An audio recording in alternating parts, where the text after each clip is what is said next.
Hi everyone, here's another installment of This Week in Nature. Remember, we're doing mini installments this week on plants, flowers in particular.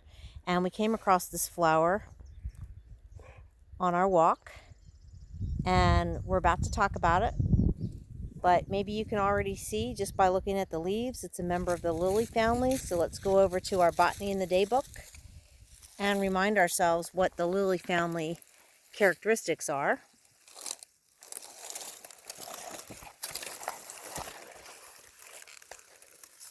Okay.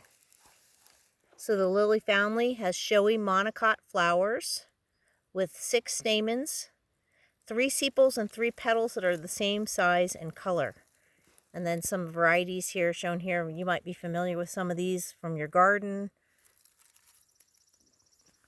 And we're going to look at this one that we found on our hike right over here. Robin's going to do a dissection again. Okay, so the first thing we want to look at is the leaf. You notice that the leaves are very grass-like, and they're very narrow and linear and thin and narrow.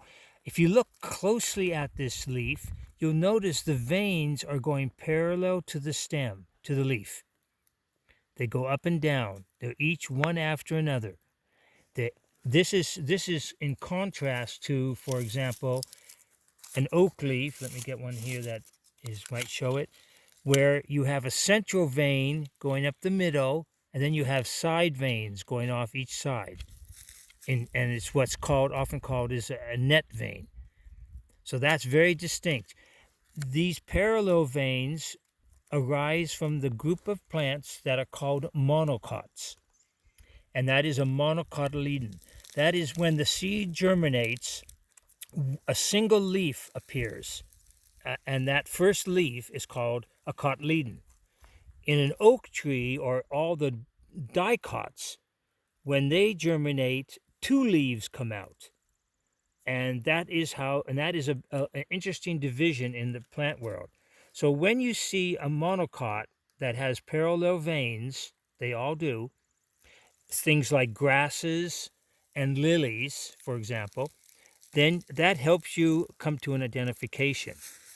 So we're going to put that aside, and then we want to look here at the flower.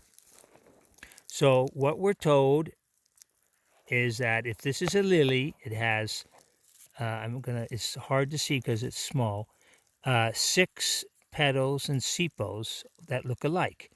So if you look here, let's see if I can hold this. If you look at these petals, you notice that they come in 2 series. There's an outer layer series. You can see how this one is outer, the next one is inner. And then there's an outer one. So the outer ones are sepals, the inner ones are petals. And if we look at it this way, they're identical. So you can't tell the difference between the sepals and petals. So that's one of the key characteristics of the lily family. Now let's look real closely. And you see these long little filaments with a yellow top? Those are the stamens. And the anthers sit on top of the filaments. The whole thing is called a stamen. And it might be hard for you to count them, but if you count them carefully, there are 6 of them. And that's the other characteristic of a lily family. So this is indeed part of the lily family. It's called a death camas. It's actually poisonous, and it's quite common on the east side of the mountains, not so much on the west side of the Cascades. But just be aware, it grows with with camas, and the bulbs look almost identical.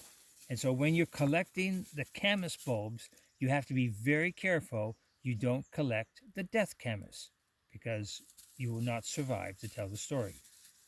So Camas, common Camas, is blooming in and around Vancouver area. It's just getting to the end of its bloom, but some great places to see it are the Lacamas Creek Trail and other areas. Actually, the town of Camas is named for that.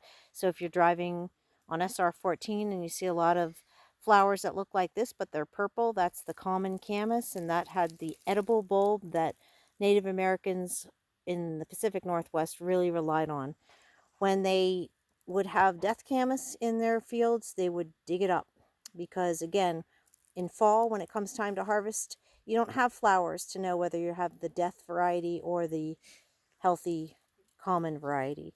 So the flowers tell its story now, but when it comes time to eat the bulb, you don't have that story. So they would just get rid of all the death camas. So that's it for this flower and the lily family, and we will tune in soon with another flower family. Thanks for listening.